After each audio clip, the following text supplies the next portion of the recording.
Hi everyone, this is Shubhashish, and in today's video we are going to discuss about the blue economy. Now it has emerged as a major buzzword, especially in the field of developmental economics.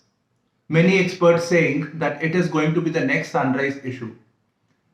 Then it has been also mentioned as in the Vision for New India document 2030.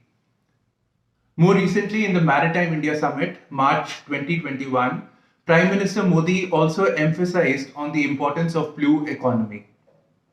Now, keeping in view all the importance this expression blue economy has garnered over the recent times, it is important that we have a comprehensive analysis, especially when considering UPSC civil services. So, the next section is about the concept of blue economy. Now let us see what is blue economy. Blue economy is basically associated with ocean-based economic activities like fishing, shipping activity, renewable energy, etc. So as a result, many a times blue economy is interchangeably used with the word ocean economy. However, both are not the same thing. When we say blue economy, we mean ocean economy, but with a focus on sustainable development. That is, there is emphasis on sustainable utilization of oceanic resources, as well as there is a focus on environmental as well as ecological impact of those economic activities. So, sustainability. And there is also focus on inclusivity. So when we say blue economy, it means there is an inclusive framework. That is, the gains that accrue due to the economic activities are shared equitably amongst various stakeholders. And when we talk about inclusive, we mean the marginalized community that is living alongside the ocean. So this could be in terms of job creation, it could be in terms of availability of better amenities, etc. Lastly, blue economy also includes innovation. Innovation means identifying new ways or the technical know-how. For instance, in the case of blue economy, we know that not much is explored in this sphere. So innovation can be utilized to identify more avenues, like waste management in the oceans could be a new industry, or low cost filtration could again be a new industry over here. So blue economy is a much wider construct when we talk about ocean-based economy, and it includes sustainability, inclusivity, and innovation.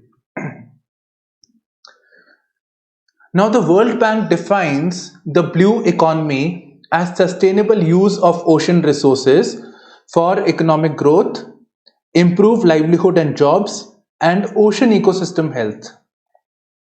So here again you can see that there is focus on the word sustainability, and there is also reference of inclusivity over here, which it says there should be improved livelihood and jobs.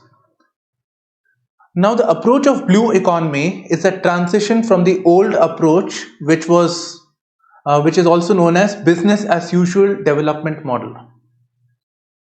We say business as usual because the earlier ocean-based economic activities, the focus was not so much on the aspect of sustainability and inclusion.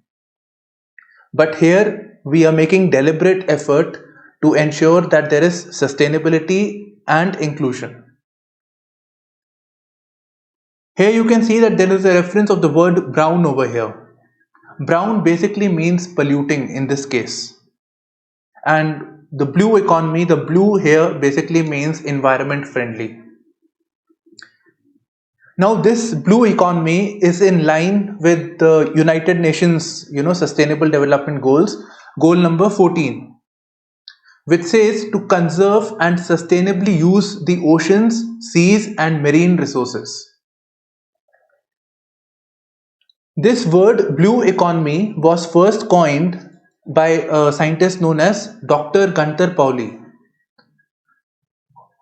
in his book, which was known as The Blue Economy, 10 years, 100 innovations and 100 million jobs. Now coming to the potential for India in blue economy. So first of all, the fisheries sector. As you can see in the map over here, you would notice that India has a very long coastline. So this is about 7,500 kilometers. And therefore, India has a lot of advantages when it comes to the fisheries sector. Despite the advantage, India still lags behind in this particular sector. Firstly, the majority of the fishing that takes place in the country, it is basically artisanal in nature. This is artisanal, I've written over here. That is, it is household based or small scale fishing is taking place. We need to expand into the commercial fishing space. Commercial fishing would mean there is greater resources with the fishermen and they are taking the advantage of economies of scale. So that will be more profitable. Then, since it is artisanal fishing, the fishing is done at a small scale, therefore there is more pressure. The fishing is more in the vicinity of the coastal areas. So as it is in the vicinity of the coastal areas, it is affecting the nearby coastal life. So we need to focus more on the deep water fishing. Deep water fishing would mean fishing away from the coastlines. And then we also need to focus on sustainable practices. For instance, in India, there is a fishing takes place all through the year. There is a need to have proper understanding about, let's say, the breeding cycle of the fishing, so that fishing does not take place during the fishing season. Then there is this practice of trawler fishing, where there are huge nets which basically sweeps everything that comes in its path. Even though in the shorter run it is very profitable, fishing is profitable, but in the long run it depletes the marine resources that are available in that region, and therefore it is unsustainable, and in the long run it will be very difficult for the fishermen to sustain. So in this light, the government needs to focus on the following. The government needs to invest in better infrastructure. Then it needs to invest in skills, capacity building and training of the fishermen, so that they have the idea of the advantages of various types of fishings, best sustainable practices, etc. And lastly, it needs to provide low cost capital or finance to the fishermen. Some of the measures that are taken in with respect to the fishery sector are introduction of a new infrastructure development fund, which is also known as Fisheries Aquaculture Infrastructure Development Fund. Then extension of the Kisan credit cards. So Kisan credit cards are basically financial instruments which are available with the Indian farmer, so that they can, like a normal credit card, they can borrow money for their basic needs. Like they need certain working capital in the form of seeds, fertilizers, etc. So they can swipe that card and get that money. Now the same facility has been extended to the fishermen for meeting their working capital needs. Then to promote fishery sector, the government has introduced a scheme which is known as Pradhan Mantri Matsya Sampada Yojana. Matsya is again related to fisheries. And lastly, Blue Revolution or Neel Kranti. Here again, I would just like to tell you that here in this case, blue is not limited to ocean, it also means inland fishery. When we talk about blue economy, it is only oceans. When we talk about blue revolution, it is about fisheries anywhere, marine or inland. Next is port-led development.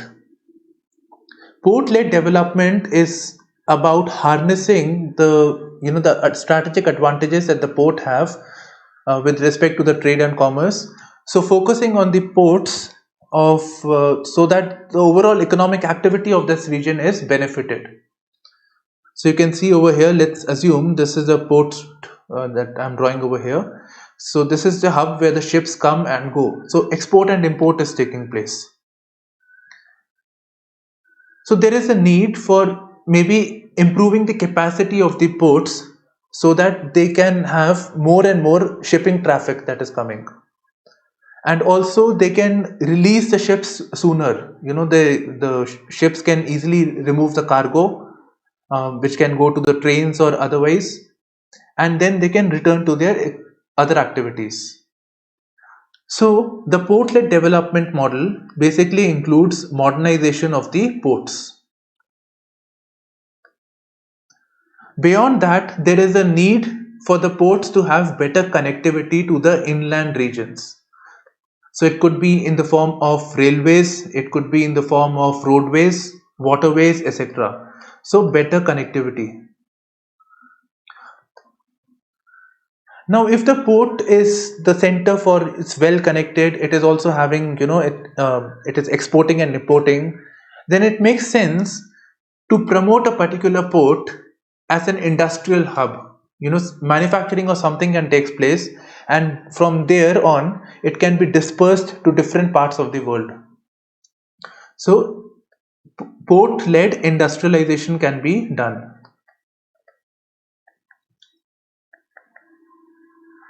Now, in this regard, I would like to give you an example of a Chinese city or Chinese model, which is known as the Shenzhen model.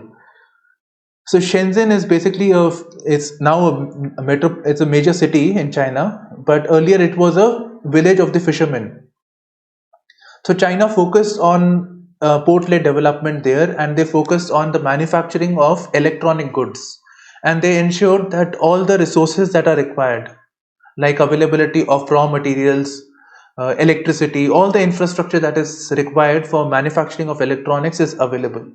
As a result, today, most of the electronics manufacturing is taking place in that part of the world.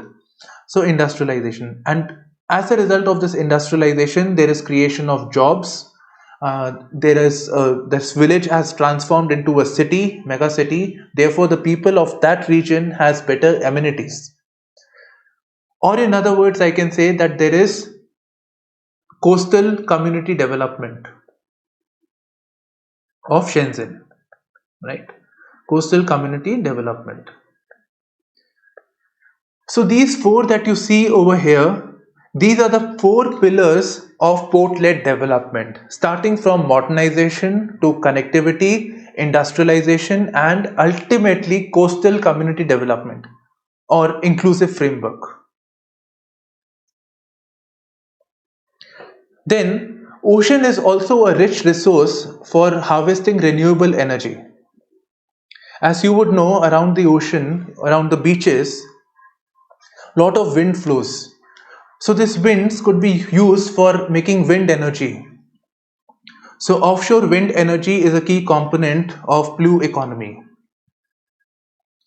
Then there are tidal and wave energy. The tides or the waves that you would have seen, on the beach, the water is coming and going to and from movement of water. So that again can be used for generating electricity. This is an example of a tidal energy plant inside the ocean. So these are turbines which will get moved by the movement of water. And lastly, ocean thermal energy. Now this is a concept which is based on the fact that let's say this is the ocean that you see over here. Now because of the heat of the sun, this region is warm and the surface below it would be cooler. As a result, there would be convective current,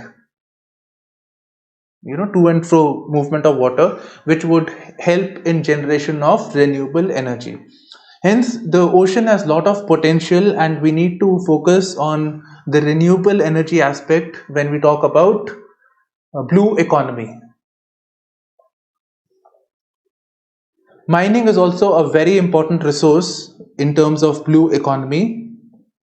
So as you know, India has a long coastline, therefore it has lot of potential in the sphere of mining activities. Also, I would like to just mention over here, this is the coast, as you can see in the image over here. This is the exclusive economic zone. That is the zone that has been given to India for exclusively for economic activities. So India's exclusive economic zone is 2 million square kilometers. So here India could do any economic activity. And more specifically, one of the most specific economic activity is mining activity. These are oil rigs that you see. So oil rigs is basically to showcase that India also has lot of reservoirs in the field of energy resources, fossil fuels, which can be harvested. Also, in the recent times, there is lot of demand for rare metals and rare earths. So these are commonly found on the ocean beds. This image over here is a photo of uh, mineral ores that are available on the ocean beds. These mineral ores are also known as polymetallic nodules. The image that you see over here is the magnified version of the same. So these are, these look like potatoes. So these are potato-like accretions that have minerals like cobalt, nickel, iron hydroxide, etc. So these have lot of value. First of all, they are not easily available, and they have lot of values, especially in the field of electronics manufacturing, electric vehicles, etc. And at this point of time, China has lot of advantages in extracting minerals from the polymetallic nodules. So we too, as a country, should focus on this industry for our strategic needs as well as economic interest. And yes, with respect to it, the government has introduced a scheme known as Deep Ocean Mission, which is basically focusing upon deep sea technology, exploration of deep sea mineral resources, deep sea observations, etc. Also, India has access to Central Indian Ocean region by it has been allotted to India by International Seabed Authority. So Central Indian Ocean region has been allocated to India for mining activities. Now, considering the economic interest that India has, it is very much required that India invest in a blue water navy. Blue water navy implies that India's navy is not just protecting India's coastlines, but it is also investing in the overall Indian Ocean region. So blue water navy means a navy which has predominant presence in the entire region, in the globe actually. But here in this case, I'm just talking about the Indian Ocean region. And for blue water navy, we do need to focus on the ship manufacturing, etc. But we also need to focus upon international partnerships and cooperation. For example, we had this with Seychelles, we had an Assumption Island, we were investing in Assumption Island so that we could have a military base in this particular region. Likewise, we need to focus on other areas so that our military can be easily deployed in whichever part it is required in the Indian Ocean region. Now, with respect to the security concerns, the most important concern is the Horn of Africa, which is infamous for the piracy issue, and also the presence of China in the Indian Ocean region. So they are looking at Indian Ocean region for the point of view of mineral resources and also encircling India. Now coming to the challenges. So the first is threat of seaborne terror, and here the first thing that comes to mind is that of the issue of piracy that takes place, more infamously around the Horn of Africa. Then there are organized crime cartels who are engaged in illegal arms trade, drug trafficking, smuggling, human trafficking, etc. Then there is threat from the natural disasters, like in this case you can see tsunamis, storm surges, cyclones, algal blooms, etc. Then there are man-made disasters. This image is showing you the issue of oil spills and the impact it has on the marine life. Now there are other man-made disasters such as pollution that is being caused by the mining activities, the issue of ocean acidification, bioaccumulation and biomagnification of oceanic pollutants back into the humans. Then the concerns with respect to the climate change, destruction of marine habitats, beach erosion, etc. Another challenge that we experience and well known is the overexploitation of marine resources, fisheries, overexploitation of fisheries, unsustainable tourism, sand mining, etc. Sand mining is causing beach erosion. Now, way forward with respect to blue economy. First recommendation is that we need to have a national accounting framework for the blue economy and ocean governance. National accounting framework. This basically means to have a clear idea of the stock of economic resources related to the ocean, or better budgeting of the oceanic resources, or including more and more economic resources while calculating the national GDP. And when we have a clear idea about it, this would naturally focus on the ocean related governance. So this is the first recommendation. In fact, this was a recommendation which is made in the blue economy policy released by the government recently. Next is coastal marine spatial planning and tourism. Spatial planning means having dedicated zones, maybe demarcating a particular zone for a particular activity, or having a dedicated focus but region wise. Third, there is a need to focus on international cooperation, not just in terms of the Indian Ocean region and we need greater presence, so we need support of the countries, not just from that perspective, but in general we need the support. For example, for port-led development, for increasing the capacity of shipbuilding, we need greater FDI in the country. Or in terms of renewable energy, Western European countries are much advanced, like Germany is much advanced. So we can have a tie-up with a country like Germany, which can, guide us with respect to better harvesting of the renewable energy from the oceans.